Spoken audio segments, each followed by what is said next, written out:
अमरावती जिले में मालिक के मूल ज्ञान का प्रचार होने जा रहा है। बहुत बड़े भाग होते हैं उन जीवों के जो इस ज्ञान को अपने पूरे जीवन काल में एक बार भी सुन पाते हैं, और उससे भी बड़े भाग होते हैं उन जीवों के जो इस मूल ज्ञान को थोड़ा सा भी समझ पाते हैं।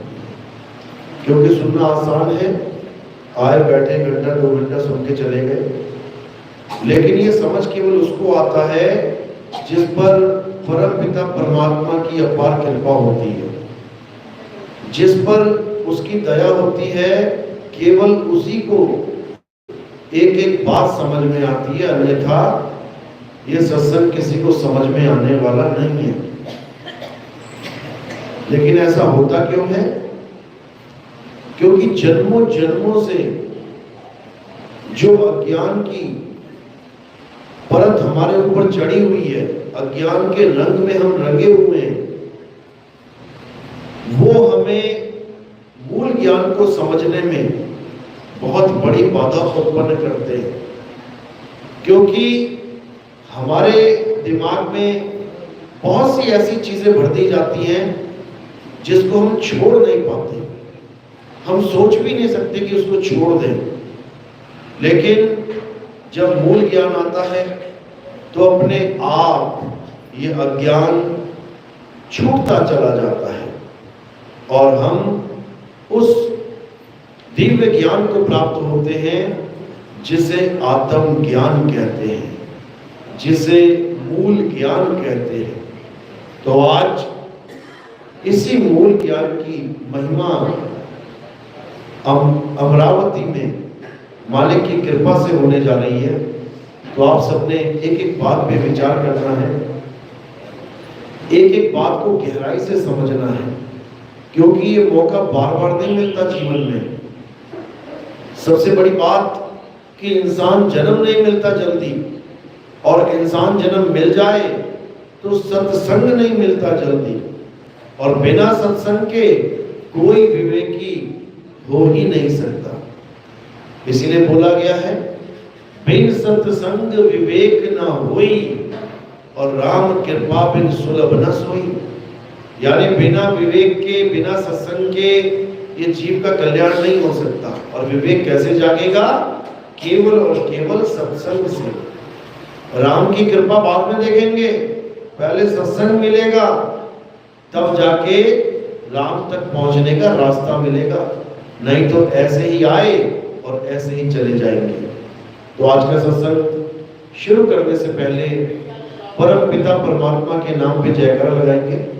बोलिए परम पिता परमात्मा की, सद्गुरुबंदी छोड़ कबीर साहिब की, सभी संतों की, सभी भक्तों की, आज के आनंद की, सत्संग कराने वालों की, इनके माता पिता की, इनके बाल गोपाल की, इस गांव नगर बस्ती की सकल हंस को बंदगी साहिब।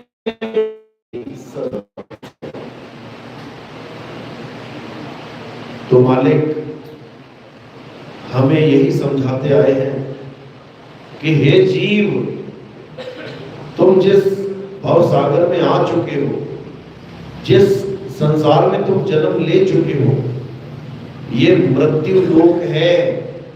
यहाँ एक पल का भरोसा नहीं तुम्हारे साथ कब क्या हो जाए। सुबह निकले अच्छे खासे घर से काम धंधे के लिए, शाम तक तुम घर पहुंचोगे कि नहीं, इसकी कोई गारंटी नहीं है, कोई गारंटी नहीं।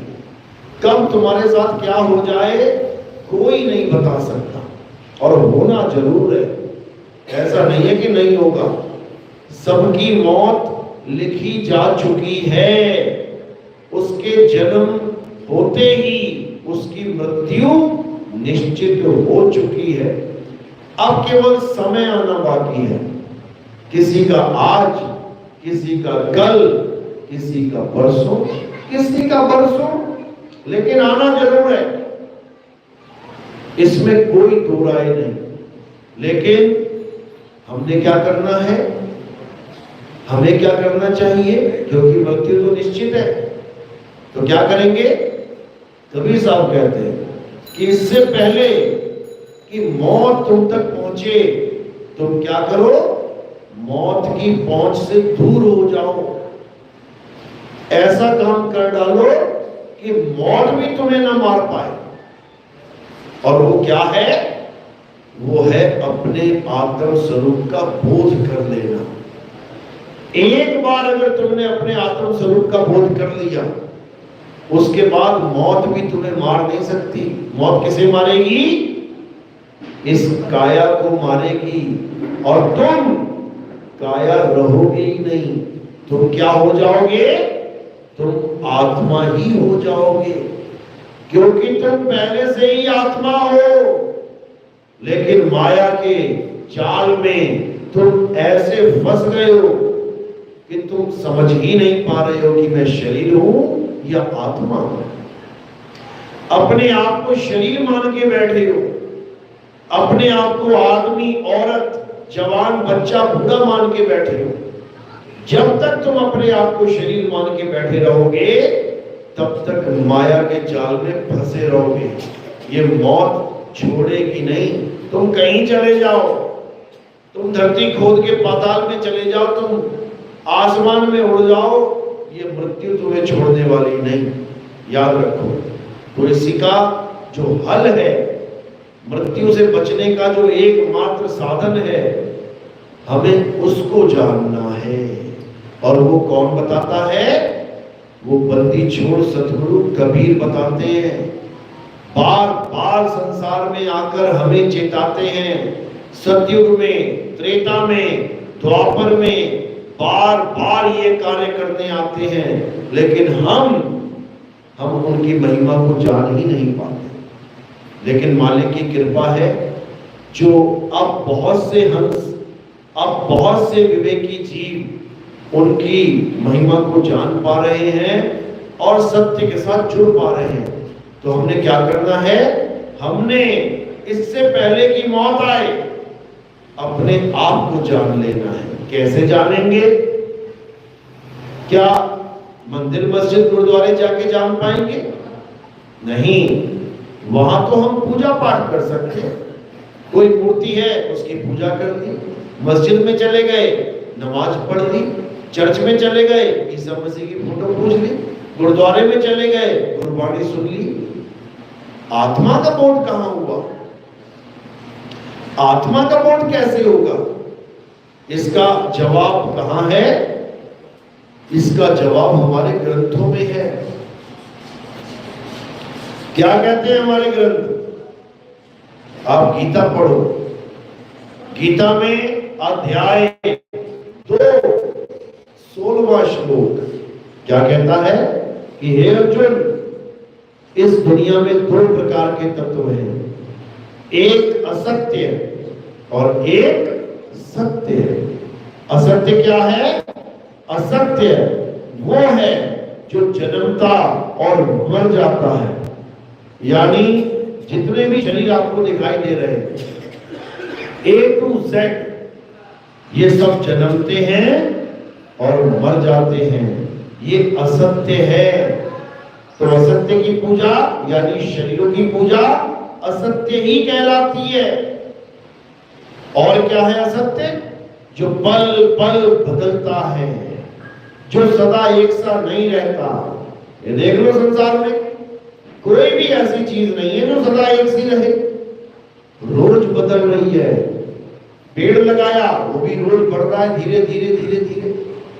कोई मूर्ति बनाई, वो भी धीरे धीरे बढ़ रही है। कोई मंदिर मस्जिद बनाया, वो भी धीरे धीरे बढ़ रहा है। हर चीज रोज बदल रही है, हर चीज परिवर्तनशील है। तो गीता क्या कहती है? हे अर्जुन, जो भी वस्तु परिवर्तित हो रही है वो असत्य तत्व है, असत्य है। यानी जो बने और बिगड़ जाए, जो टूट जाए, खंडित खंडित हो जाए, वो असत्य है। तो सत्य क्या है? सत्य वो है जिसका कभी जन्म और मरण नहीं होता, जो ना तो कभी जन्मता है और ना ही कभी मरता है। ये कहां लिखा है? गीता में ही समझाया गया है। और वो है क्या जिसका कभी जन्म और मरण नहीं होता? वो है आत्मा। हे अर्जुन, ये आत्मा अजन्मा है, नित्य है, शाश्वत है, पुरातन है। ये आत्मा ही सत्य सनातन है। आत्मा का ना तो कभी जन्म होता है, ना ही कभी आत्मा की मृत्यु होती है। आत्मा को ना तो कोई शस्त्र काट सकता है, ना अग्नि जला सकती है, ना वायु सुखा सकती है, ना जल भिगो सकता है। इस आत्मा का कोई कुछ नहीं बिगाड़ सकता। इस पूरे ब्रह्मांड में अगर कुछ सत्य है तो केवल आत्मा है। अगर हमने ये बात समझ ली तो समझ लो 99% अज्ञान हमारे दिमाग से निकल जाएगा। अगर कृष्ण जी की कही ये बात हमने समझ ली तो समझ लो 99.99% हमें सत्य समझ में आ जाएगा कि आखिर पाना किसे है। सत्य समझ में नहीं आ रहा, इसलिए असत्य के पीछे दौड़ लगा रखी है।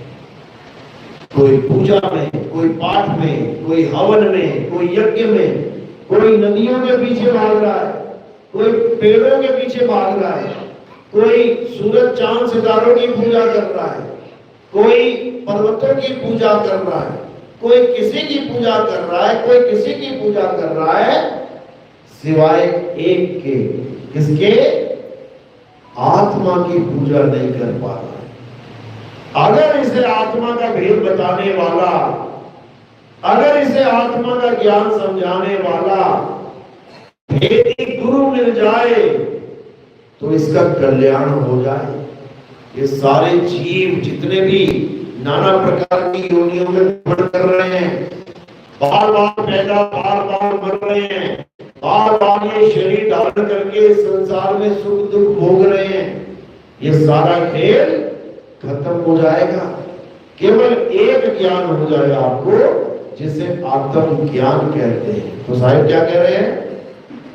जल में मीन प्यासी, मोहे देखत आवे हासी, आत्म ज्ञान बिना नर भटके, कभी काबा कभी काशी। कबीर साहब कह रहे हैं कि जब तक आत्मा का ज्ञान ना हो जाए तब तक ये इंसान कभी काबा कभी काशी, ये भटकता ही रहेगा। कभी कहीं जाएगा, कभी कहीं जाएगा, कभी कहीं जाएगा। ये कहीं पर भी स्थिर होके नहीं रह पाएगा। अगर वो काबा काशी जाता है, इसमें कोई बुराई नहीं है। कोई कहे मंदिर जाना बुरा है या मस्जिद जाना बुरा है, बिल्कुल नहीं। शुरुआत यहीं से होती है भक्ति की। जब हम छोटे छोटे बच्चे होते हैं तो माँ बाप हमारे अंदर संस्कार डालते हैं, मंदिर जाने का, मस्जिद जाने का, गुरुद्वारे जाने का, चर्च जाने का। देखो माता पिता अपने बच्चों को लेके जाते हैं ना, हमें तो मंदिर का एड्रेस भी ना पता होता, बच्चे होते हैं छोटे छोटे, लेकिन माँ बाप उंगली पकड़ के लेके जाते हैं कि चलो बेटा मंदिर। कारण क्या है? कारण ये है कि हम किसी ना किसी भगवान के शरण में रहें, हम मनमौजी ना हो जाएं, हम ऐसा ना सोचने लगे कि भगवान नाम की कोई चीज होती नहीं है, हम अपने मन के बताए रास्ते पे ना चल पड़े, हम कोई गलत काम ना करने लग जाएं, किसी ना किसी भगवान का हमारे सिर पे डर हो। इसलिए हमें मंदिर, मस्जिद, गुरुद्वारे, चर्च हमारे माता पिता लेके जाते हैं। अच्छी बात है, हमारे माता पिता तो हमें आंगनबाड़ी तक भी लेके जाते हैं, हमें बच्चों की क्लास तक लेके जाते हैं, छोटे छोटे बच्चे जो गा से कबूतर, खा से खरगोश, गा से गमला, घा से घड़ी सीखते हैं। कहाँ सीखते हैं? उसी आंगनबाड़ी में। यहाँ आंगनबाड़ी कहते हैं, क्या कहते हैं? आंगनबाड़ी। अच्छी बात है, हमारे माता पिता हमें आंगनबाड़ी तक लेके गए। हमें नहीं पता था कि यहाँ पढ़ाई होती है, हमें नहीं पता था आंगनबाड़ी का एड्रेस क्या है, लेकिन माता पिता हमें स्कूल में, आंगनबाड़ी में छोड़ के आए पढ़ने के लिए। अच्छी बात है, लेकिन अगर सारी उम्र हम आंगनबाड़ी में ही रहे तो सबसे दुखी कौन होंगे? माता पिता ही होंगे। कहेंगे बेटा मैंने तुझे एडमिशन कराया था ताकि तू पढ़ लिख के आगे बढ़ता, डॉक्टर बनता, इंजीनियर बनता, लेकिन तूने सारी उम्र आंगनबाड़ी में ही गंवा दी, तेरा क्या बनेगा? बस उसी प्रकार मंदिर, मस्जिद, गुरुद्वारे, चर्च, अच्छी बात है कि हम जुड़ते हैं, अच्छी बात है कि हम पूजा पाठ करते हैं, अच्छी बात है हम जल चढ़ाते हैं, मंदिर साफ सफाई करते हैं, भंडारे करते हैं, अच्छी बात है। लेकिन अगर सारी उम्र यही करते रहे तो आत्मज्ञान कब होगा? तो हम कृष्ण जी के बताए रास्ते पर चलेंगे कैसे, जिसकी महिमा कृष्ण जी ने गीता में बार बार समझाई है कि हे अर्जुन, इस इंसान का केवल एक लक्ष्य है। क्या है? अध्याय 3 17वां श्लोक पढ़ो, क्या लिखा है? हे अर्जुन, जो अपनी आत्मा में रमण करते हैं, जो अपनी आत्मा में तृप्त हैं, जो अपनी आत्मा में संतुष्ट हैं, उनके लिए कोई धार्मिक कर्म कर्तव्य लागू ही नहीं होता। उनको कहीं जाने की जरूरत नहीं, उनको कोई पूजा पाठ करने की जरूरत नहीं। क्यों? ऐसा नहीं कि पूजा पाठ नहीं करेंगे तो नास्तिक हो जाएंगे, बल्कि उनकी पूजा पाठ की क्लास खत्म हो गई है, अब वो आगे बढ़ गए हैं, आत्मा की क्लास को अटेंड कर रहे हैं। जैसे आंगनबाड़ी का सारा ज्ञान आपने ले लिया, अब आगे बढ़ना है। अब सारी उम्र आंगनबाड़ी ना जाओ आप, तब भी कोई फर्क पड़ने वाला नहीं है, समझ लो। यानी हमने कहां तक पहुंच रखनी है? आत्म ज्ञान तक। और आत्म ज्ञान का मतलब ये बिल्कुल नहीं है कि हम किसी और की पूजा करेंगे तब हमें आत्म ज्ञान होगा। आत्म ज्ञान का मतलब क्या है? नाम में ही अर्थ छुपा है। आत्म ज्ञान यानी जहां भी आत्मा लग जाए, आत्म शब्द लग जाए, वो किसकी तरफ संकेत करता है? तुम्हारी अपनी तरफ।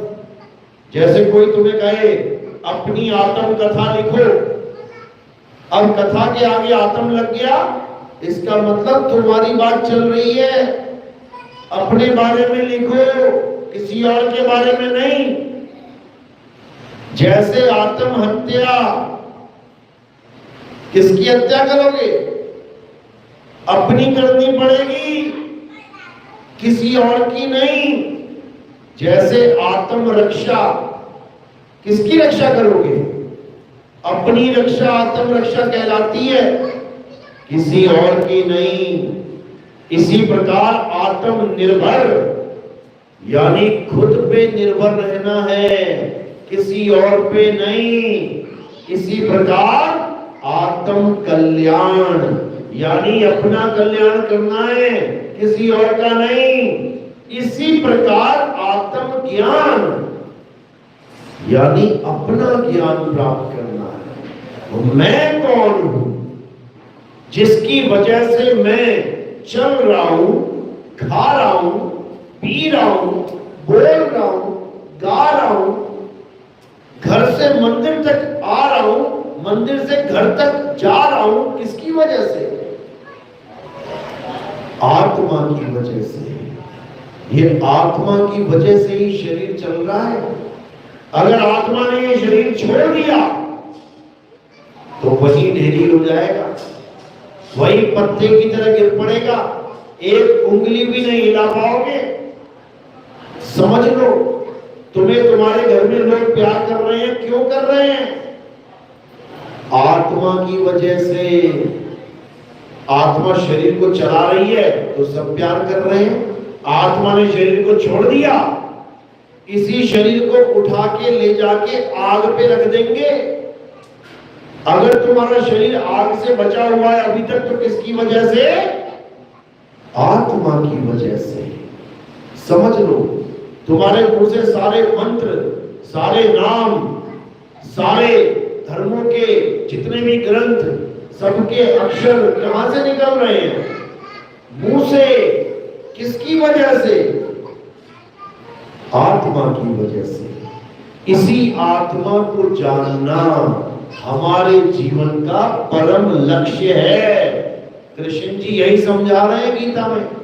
हे अर्जुन, इस दुनिया में दो प्रकार के तत्व हैं।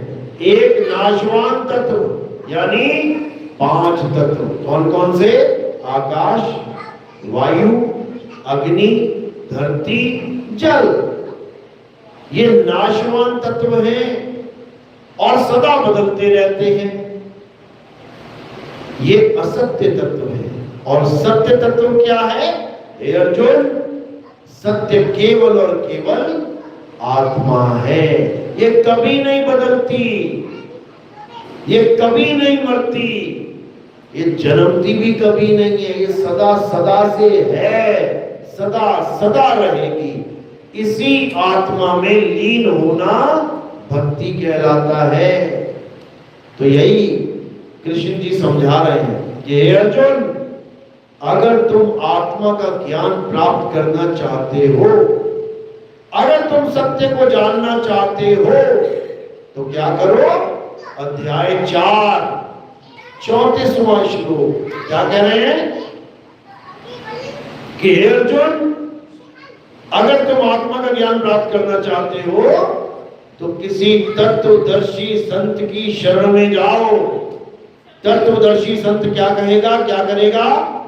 वो कोई मंत्र नहीं देगा तुम्हें कि तुम मंत्र लेके आ जाओ तत्वदर्शी संत से।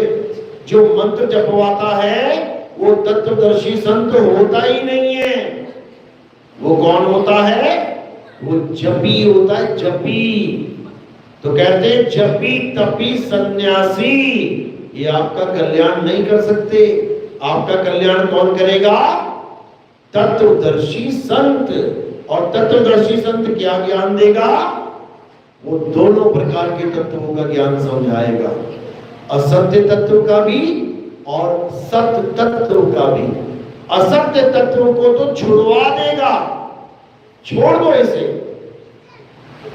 और सत्य तत्व यानी आत्मा का लखाव कराएगा, आत्मा को प्राप्त करने का, आत्मा को अनुभव करने का भेद बताएगा, मंत्र नहीं जपवाएगा।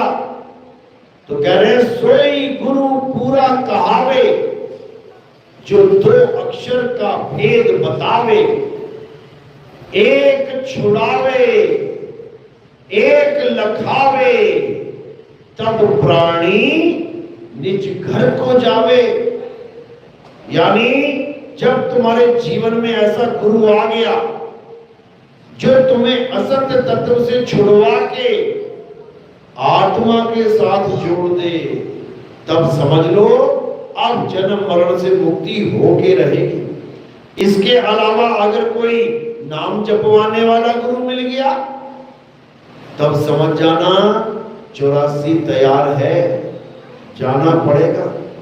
इसलिए कबीर साहब समझा रहे हैं कि एक नाम को जान के दूजा दे बहा, चंचल से निश्चल भया, और नहीं आवे नहीं जा।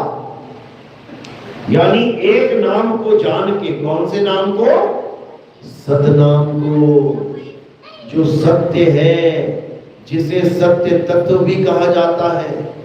सत्य नाम को जान के और दूजा दे बहा। ये दूजा कौन सा है?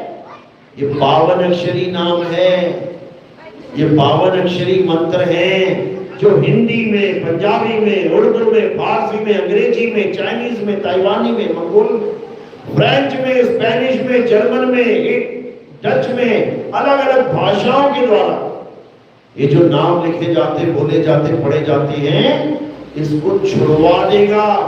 एक छुड़ाए एक लखाए तब प्राणी निज घर को जाए। समझ लो। तो कैसे बात बनेगी? इन नामों को छोड़ के, इन मंत्रों को छोड़ के किसको प्राप्त करना है? अपने आत्म स्वरूप। वही सतनाम है, कोई मंत्र नहीं है कि गुरु जी ने सतनाम जपने के लिए दे दिया और चेला सोच रहा है सतनाम तो परमात्मा का ही नाम है। बाबा नानक भी यही कहते थे, सतनाम वाहेगुरु, शायद ये परमात्मा का नाम है। बिल्कुल नहीं है। अगर सतनाम का तुम जाप कर रहे हो तो परमात्मा का नाम नहीं है। अगर सतनाम का तुम भेद जान गए हो तो वो परमात्मा का नाम है। समझ लो। और भेद कौन बताएगा? भेदी सतगुरु बताएगा। समझ लो। सतगुरु सोई सतनाम बतावे और बाकी गुरु कोई काम न आवे। सतगुरु वो है जो सतनाम बता दे कि सतनाम है क्या। जपावे नहीं कि सतनाम जपने लग जाओ। साहिब कह रहे नाम है जपने, नाम है तप में और ना एकांत निवास में। अमो को कहा ढूंढे रे बंदे मैं तो तेरे पास में। ये सतनाम तुम्हारे बिल्कुल पास में है, लेकिन तुम्हें इसकी जानकारी नहीं है, इसलिए भटकते फिर रहे हो। तो गुरु क्या करेगा? गुरु तुम्हें तुम्हारा सतनाम देगा, तुम्हें तुम्हारा स्वरूप ज्ञान देगा। और एक बार तुम्हें सतनाम मिल गया तो जन्मों जन्मों के पाप खत्म हो जाएंगे, दोबारा कभी जन्म मरण में आना नहीं पड़ेगा। ज्यों ही सतनाम हृदय धरिया और भयो पाप का नाश, जैसे चिंगारी अग्नि की बड़ी पुरानी घास। जैसे ही सतनाम हृदय धरिया, यानी जैसे ही तुम्हें पता लग गया कि तुम आत्मा हो, सारे जन्मों के सारे कर्म स्वाहा हो जाएंगे। इसी जन्म में तुम्हारी मुक्ति हो जाएगी, अगला जन्म भी लेने की जरूरत नहीं है। अगर अटल होके पूरे विश्वास के साथ तुमने सतनाम का सिमरन कर लिया, जपना नहीं है। लोग सिमरन और जाप को समझ नहीं पा रहे हैं। सिमरन करना है, जाप नहीं करना। क्या फर्क है सिमरन और जाप में?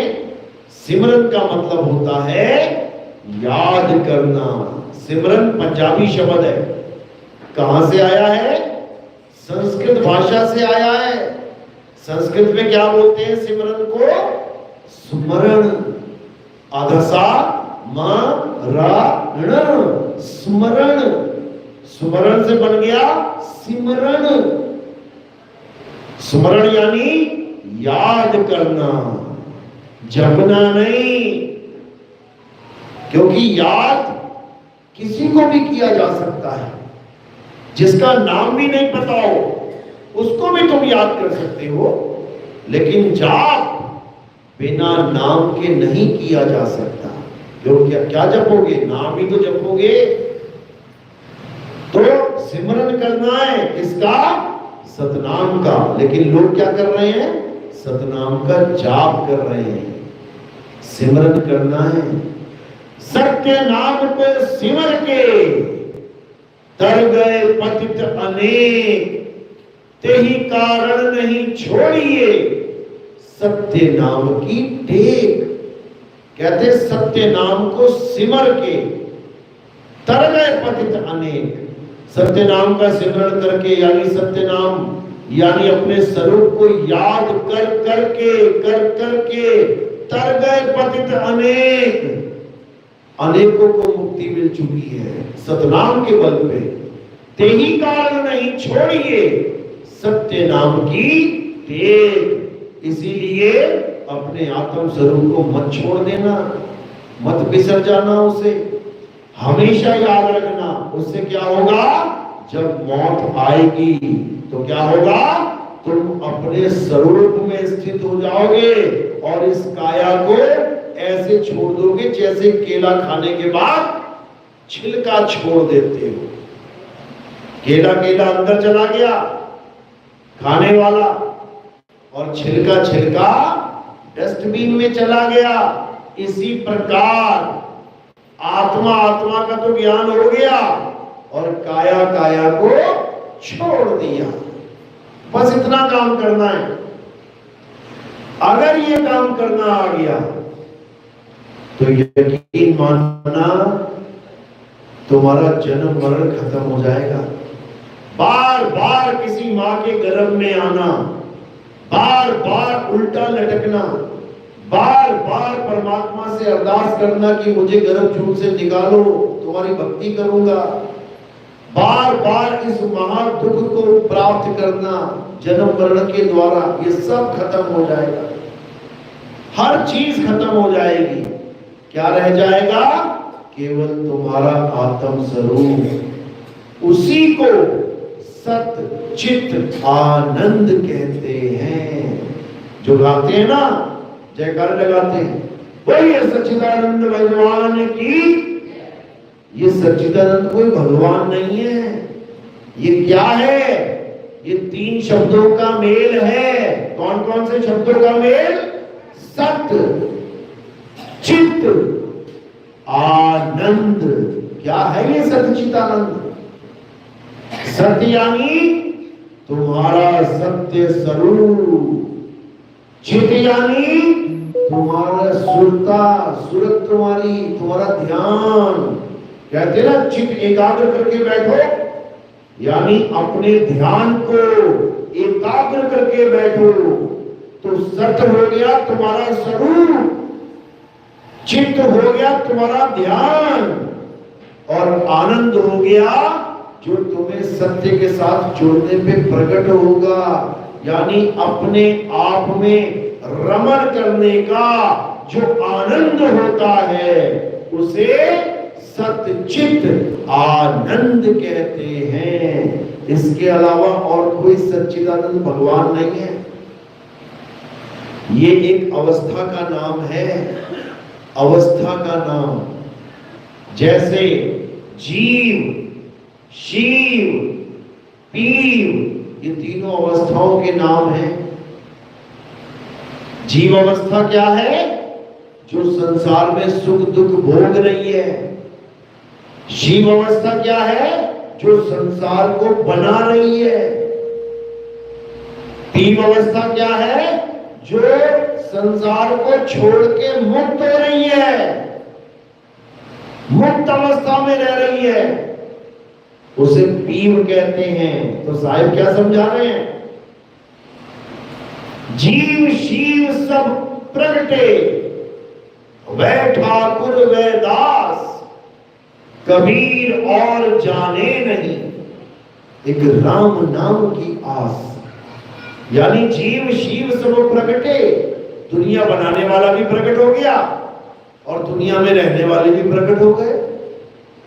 अब वो बन गया भगवान और हम बन गए भगत।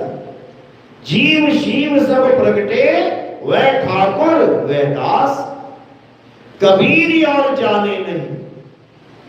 कबीर इन दोनों को नहीं जानते। एक राम नाम की आस, यानी कबीर साहब उसको भी नहीं जानते जो दुनिया बना रहा है, और उसको भी नहीं जानते जो दुनिया में भोग रहा है। इन दोनों से परे कबीर साहब उसको जान रहे हैं जो दोनों से मुक्त है। दुनिया बनाने यानी ब्रह्म से, और दुनिया को भोगने यानी जीव से। दोनों अवस्थाओं से परे वो कौन सी अवस्था में रहते हैं, पार ब्रह्म अवस्था में, जिसको पार ब्रह्म यानी ब्रह्म से पार मुक्त अवस्था कहा जाता है।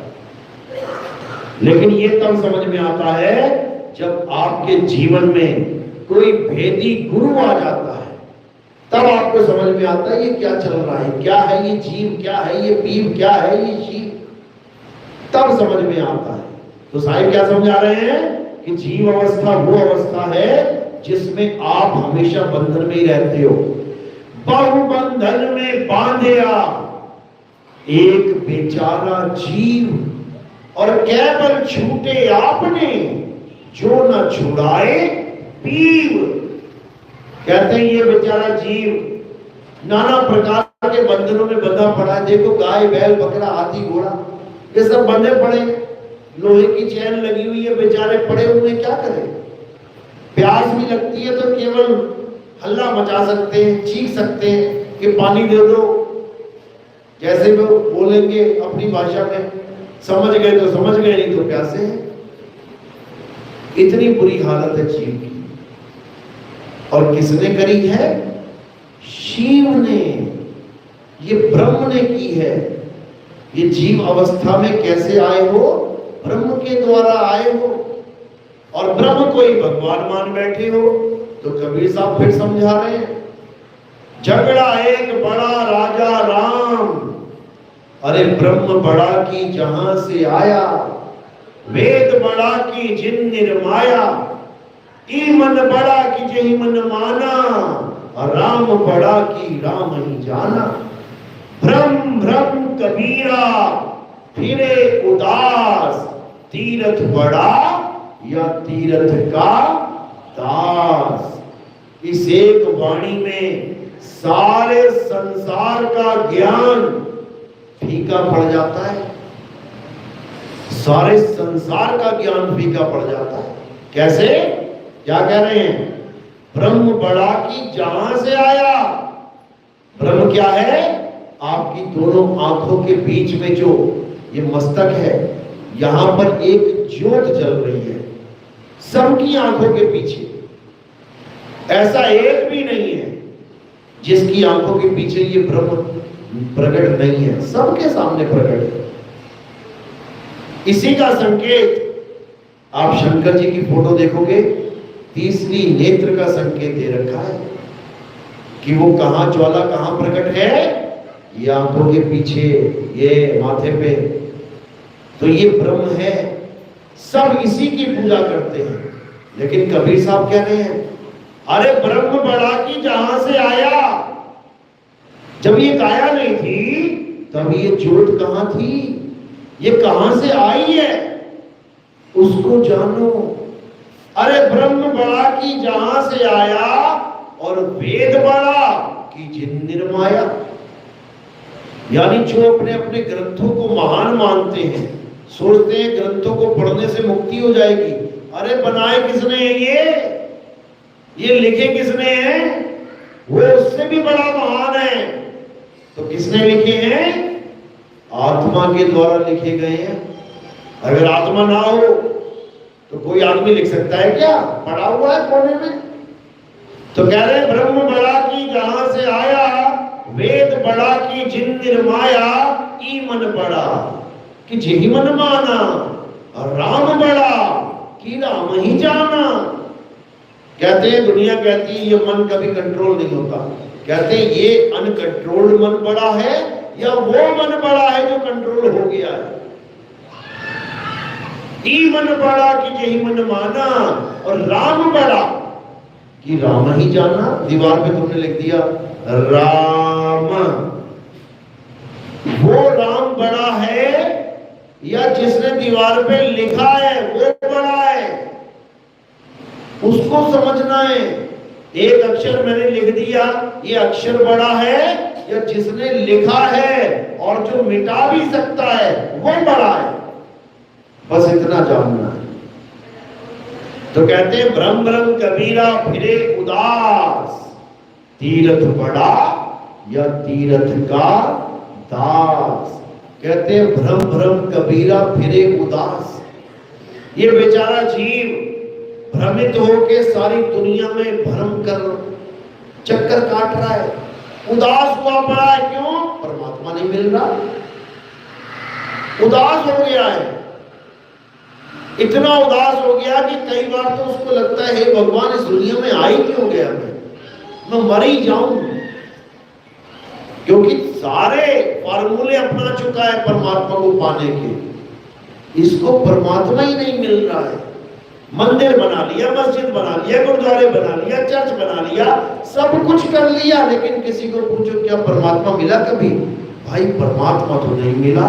सारी उम्र हो गई पत्थर पूजते, सारी उम्र हो गई मंत्र जपते, सारी उम्र हो गई कुरान पढ़ते, कलमा पढ़ते, सब कुछ कर लिया, लेकिन परमात्मा का अता पता नहीं मिल रहा। शायद मरने के बाद मिलेगा। ये भी ड्रामा चल रहा है कि सारी उम्र पूजा करो, मरने के बाद भगवान मिल जाएगा। और कबीर साहब क्या कह रहे हैं? अरे अब हूं मिला तो तब हूं मिलेगा, नहीं तो जमपुर वासी। इस गलत फहमी में मत रह जाना भाई कि जीते जी तो मिला नहीं, मरने के बाद मिल जाएगा, कभी नहीं मिलेगा। याद रखना, जीते जी तो 12वीं पढ़े नहीं और मरने के बाद ग्रेजुएट हो जाओगे, हो सकता है कभी ऐसा? कभी नहीं। तो पायो जी में नाम रतन धन पायो, वस्तु अपनायो। कहते हैं पायो में नाम रतन धन पायो। ये नाम क्या है? इसी को सतनाम कहते हैं। ये अपना सत्य स्वरूप है, इसी को परमात्मा कहते हैं। और ये जीते जी मिलता है, मरने के बाद नहीं मिलता। मरने के बाद तो गर्भ जोनी मिलती है, पता नहीं किसके गर्भ में जाके पड़ जाओगे। जीते जी मिलता है ये। संत ज्ञानेश्वर महाराज जीते जी अनुभव कर पाए परमात्मा को। संत मुक्ताबाई जीते जी समझ पाई परमात्मा को। मीराबाई, रविदास जी महाराज, बाबा नानक, तुका जी महाराज, ये जितने संत तुम्हें देख रहे हैं, ये जीते जी उसको प्राप्त करके बैठे हैं। ये मरने की आस लगा के नहीं बैठे कि मैं मर जाऊंगा तब मैं भगवान के पास चला जाऊंगा। यही भरमजाल है। इस भरमजाल से निकल जाना है। और क्या करना है? परमात्मा कहां रहता है उसका एड्रेस पता लगना चाहिए बस। तुम अगर किसी को मिलना चाहते हो तो क्या करते हो? तुम बस उससे एड्रेस पूछते हो, भाई साहब अपना एड्रेस बता देना। आप सब सत्संग में आए हो ना, पता है क्यों पहुंच पाए यहां पे? क्योंकि एड्रेस ले लिया आपने। सबने एड्रेस ले लिया। अब देखो कोई पहले आ रहा, कोई बाद में आ रहा, लेकिन पहुंच यही रहे हैं। बस इसी प्रकार अगर आप परमात्मा का सही एड्रेस जान लें तो यकीन मानना सबके सब परमात्मा को मिलेंगे और जीते जी मिलेंगे। ये मरने के बाद वाली कहानी नहीं है, ये जीते जी वाली कहानी है। बस हमें ये पता लग जाए कि परमात्मा है तो है कहां। खोजने में तो हम बहुत होशियार है। इंसान खोजने में बहुत होशियार है। देख लो सब कुछ खोज लिया इसने। सुई बनाने से लेके परमाणु बम बनाने तक के फार्मूले खोज लिए इसने। पानी के अंदर घुस घुस के हजारों लाखों जीव खोज लिए इसने। धरती खोद खोद के अंदर कितनी परतें हैं, कहां पानी है, कहां लावा है, सब खोज मारा इसने। खोजने में बड़ा होशियार है ये। परमात्मा को भी खोज लेगा, बस इसे पता लग जाए वो है कहां। तो कहां है परमात्मा? मोको कहां ढूंढे रे बंदे, मैं तो तेरे पास में। ना मंदिर में, ना मस्जिद में, ना काबे कैलाश में, ना मैं जप में, ना मैं तप में, ना एकांत निवास में। खोजी होए तुरंत मिल जाऊं एक पल की तलाश में। कहें कबीर सुनो भाई साधो, मैं तो हूं विश्वास में। कहते हैं बस तुम्हें ये बताने वाला गुरु मिल जाए कि मैं हूं कहां, पक्का पक्का खोज लोगे। तो कहां है परमात्मा? क्या भेद बताते हैं कबीर साहब?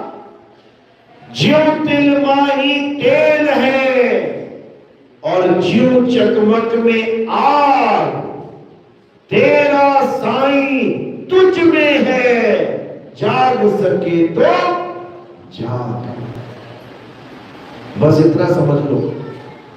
तुम्हारा मोबाइल सोते सोते तकिए के पास रखा था, दीवार के साथ बेड लगाए, बीच में थोड़ा सा गैप होता है, वो मोबाइल वहां गिर गया। अब तुमने देखा मोबाइल कहां चला गया भाई। अब तुम खोजना चालू हो गए। अपने घर के अलावा तुमने दुनिया के सारे घर खोज मारे, सारे शहर खोज लिए, सारे गांव खोज लिए, सारे देश खोज लिए। मिलेगा क्या? नहीं मिलेगा। कहां नहीं खोजा? अपने घर में नहीं खोजा। तो साहब क्या कह रहे हैं? अरे घर में पड़ी वस्तु नहीं ढूंढे और बाहर ढूंढन जासी, जल में नींद प्यासी, मोहे देखते आवे हासी। कहते हैं अपनी आत्मा के अलावा तुमने सब कुछ खोज मारा। तू जंगलों में चला गया, तू नदियों में घुस गया जाके, तू पहाड़ों में चढ़ गया जाके, तू अंतरिक्ष में चला गया, तू धरती के अंदर घुस गया, सब कुछ खोज लिया, हर जगह खोज ली, बस एक जगह नहीं खोजी, और वो क्या है? तुम्हारी आत्मा।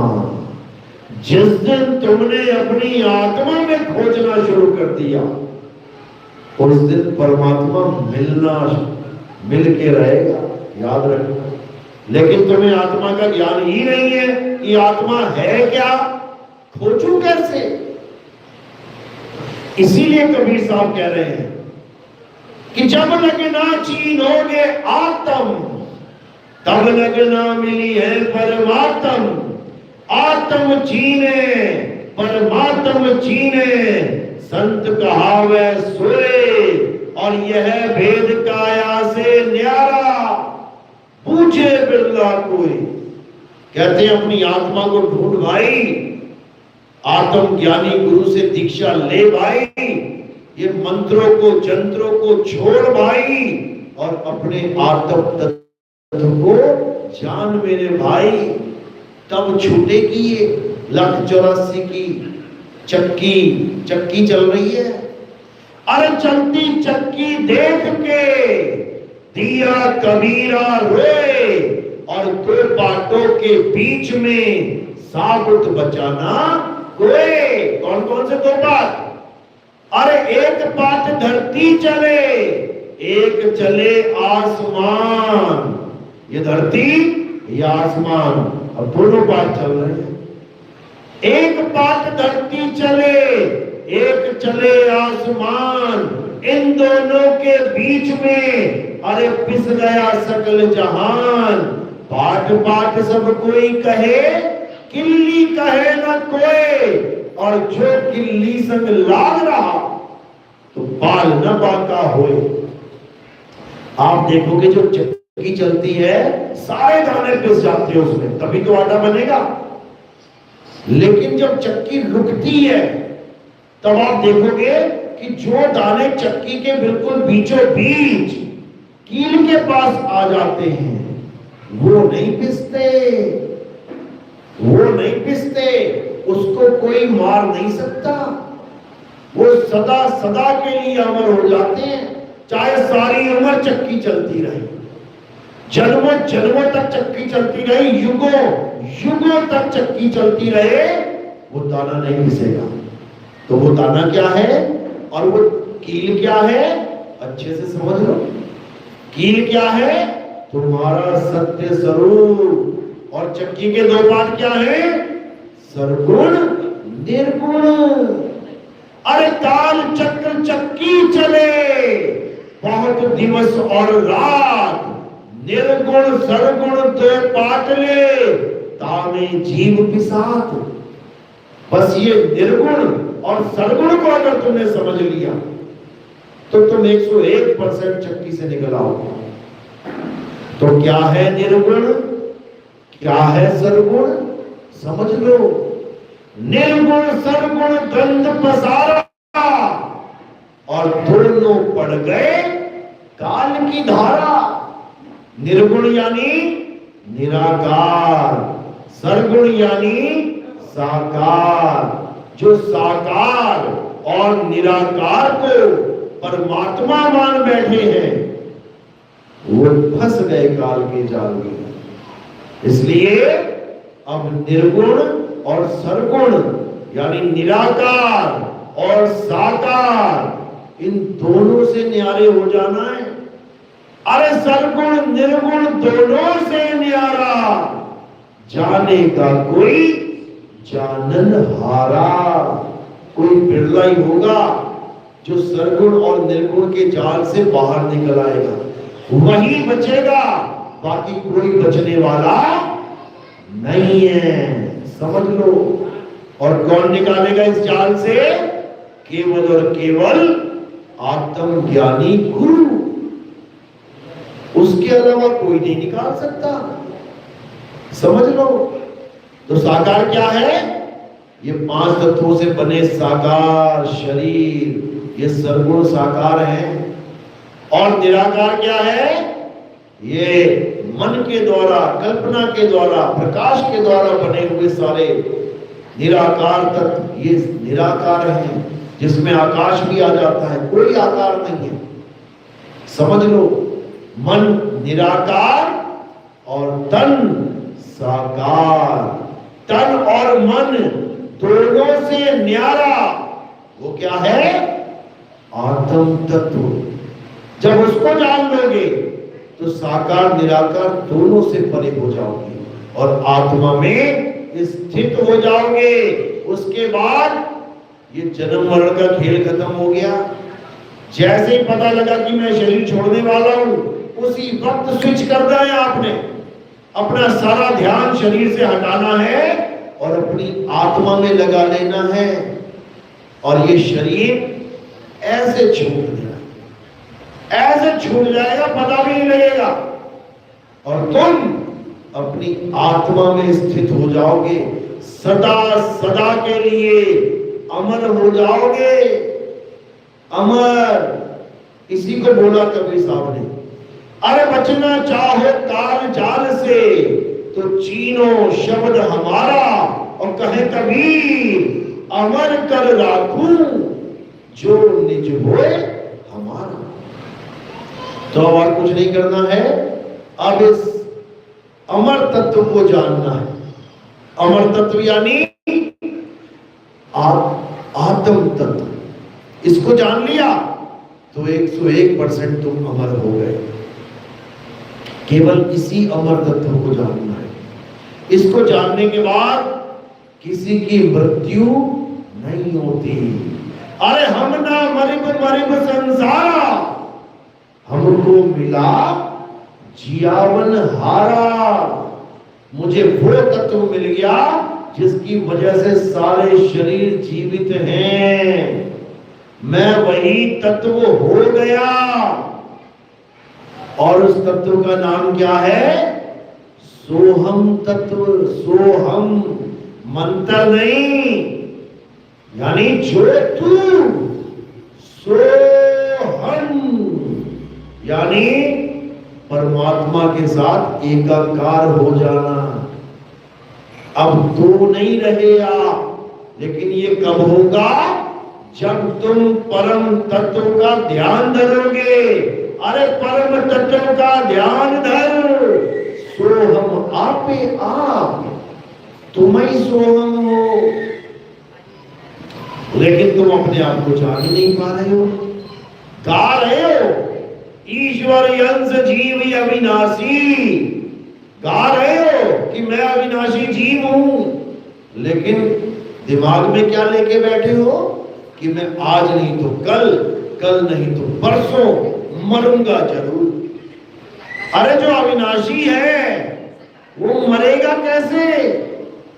तुम कभी नहीं मरोगे। लिख के ले लो, कोई माई का लाल नहीं जो तुम्हें मार सके। क्या मारेगा? शरीर को मारेगा, तुम्हें छू भी नहीं सकता। बस तुम्हें अपना बोध हो जाए कि आखिर मैं हूं क्या, बस इतना सा काम करना है।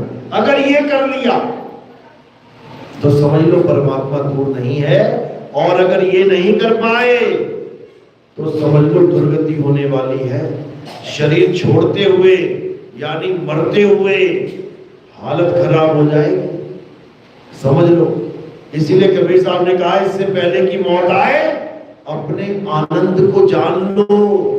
तुम आनंद का सागर हो, लेकिन प्यासे मर रहे हो, भूल गए हो अपने आप को। तुम सच्चिदानंद हो, लेकिन तुम अपने आप को भूल गए हो।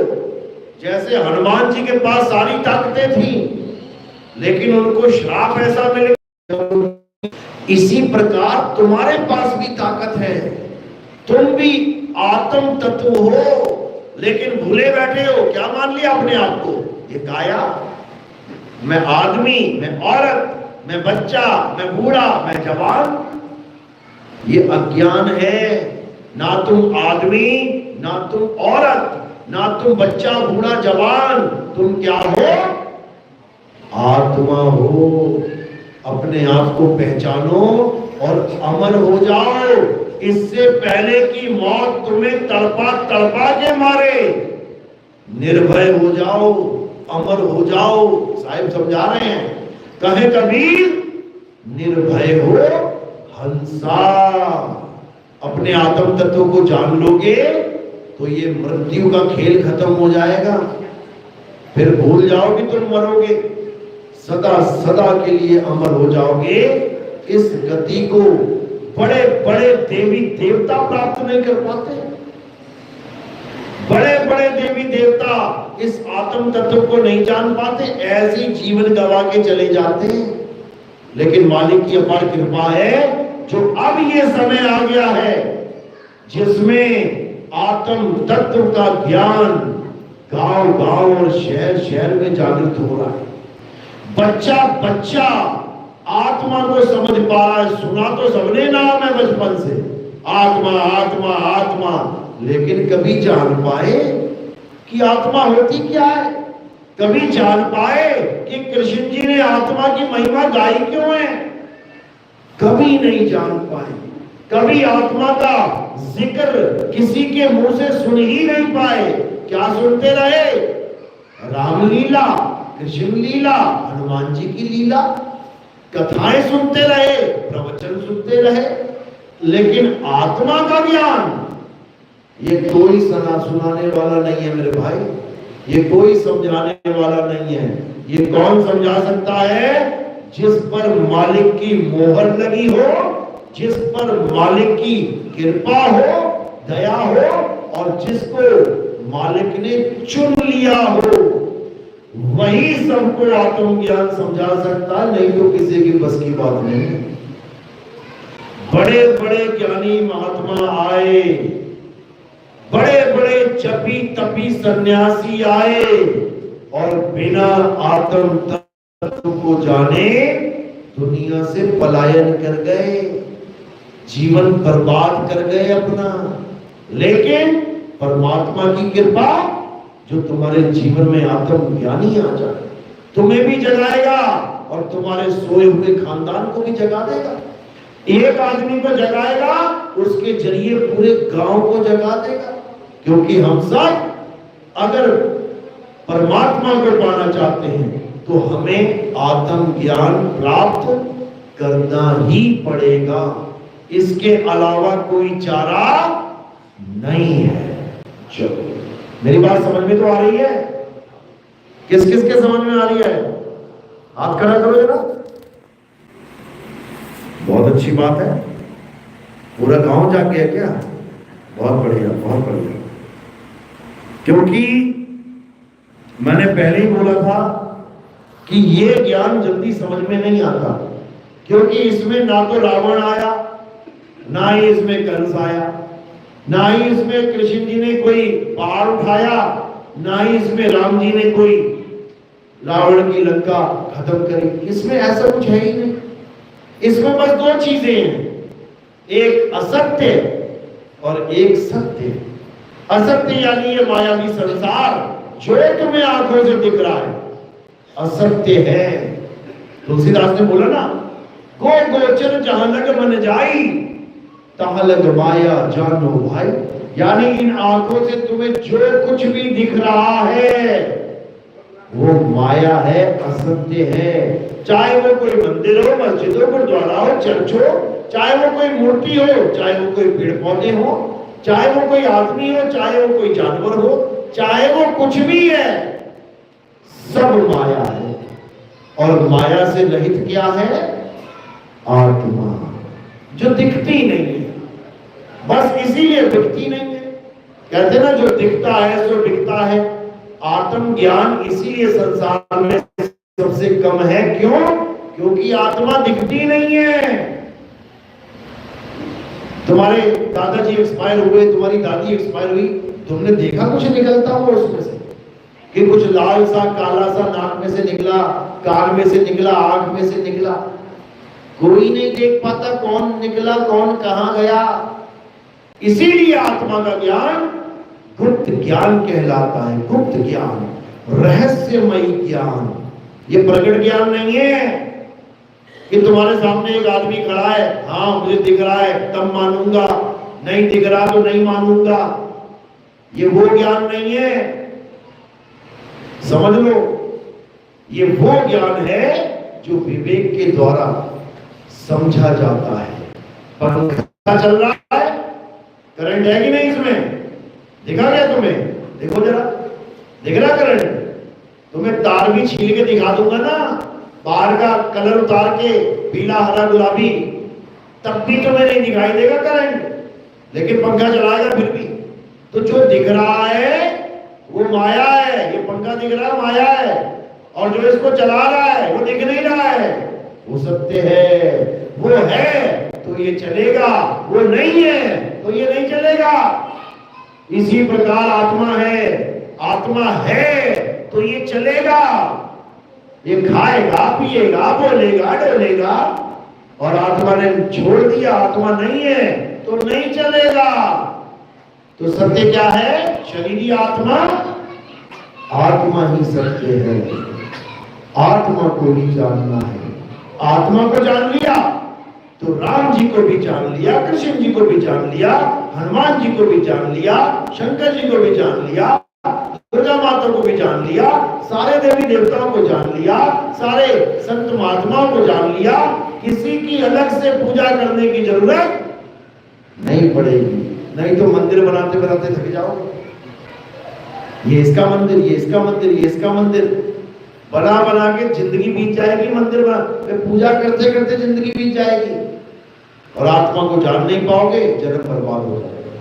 चलो, तो आज का सत्संग यही समाप्त करते हैं और अब आरती का समय है। हमारे यहाँ किसी भी जड़ मूर्ति की, फोटो की, कैलेंडर की पूजा नहीं होती है। हमारे यहाँ किसकी पूजा होती है, किसकी आरती होती है? हमारे यहाँ जीवित गुरु की आरती होती है। हमारे यहाँ आत्म देव की आरती होती है। हमारे यहाँ ज्ञान की आरती होती है। गुरु आपको ज्ञान देता है, लेकिन मूर्ति आपको ज्ञान नहीं दे सकती। तो सारी उम्र हाथ जोड़ के बैठे रहना, ये भगवान ज्ञान दे दो, वो आशीर्वाद देता रहेगा ऐसे। अरे बाबा जी आशीर्वाद नहीं चाहिए, भगवान ज्ञान चाहिए, नहीं दे पाएगी। ज्ञान कहां से मिलेगा? केवल और केवल गुरु के द्वारा। इसलिए हमारे यहाँ गुरु की आरती होती है, ज्ञान की आरती होती है, आत्म देव की आरती होती है। तो कैसे करना है? थोड़ा से फूल लेने हैं, इतने से। कहां रखने हैं? मेरे सिर के ऊपर।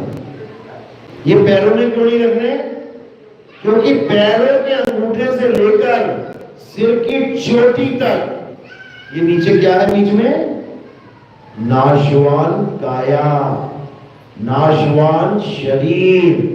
तो हमने नाशवान शरीर को ये फूल समर्पित नहीं करते हैं, ये किसको समर्पित करने हैं? इस काया से परे आत्म तत्व को, आत्म देव को समर्पित करने हैं। तो ऐसी आरती होगी।